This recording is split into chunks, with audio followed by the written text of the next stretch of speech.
বাংলাদেশ অর্থনৈতিকভাবে পাকিস্তানের চেয়েও অনেক এগিয়ে থাকলেও সামরিক শক্তিতে যোজন যোজন পিছিয়ে। আজকের ভিডিওতে আমরা এই সামরিক দুর্বলতার কারণ এবং এতে আওয়ামী লীগ সরকার, শেখ হাসিনা ও ভারতের ভূমিকা নিয়ে আলোচনা করব।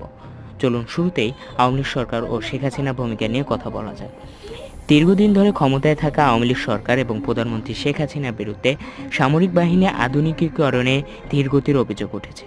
সমালোচকদের মতে সরকার সামরিক বাহিনীর আকার বৃদ্ধি করলেও গুণগত মান এবং প্রযুক্তির দিকে যথেষ্ট মনোযোগ দেয়নি। এবং আরও একটি বিষয় ছিল যে তাদের উপর ভারতের প্রভাব। বাংলাদেশ সামরিক দুর্বলতায় ভারতের ভূমিকা একটি সংবেদনশীল বিষয়।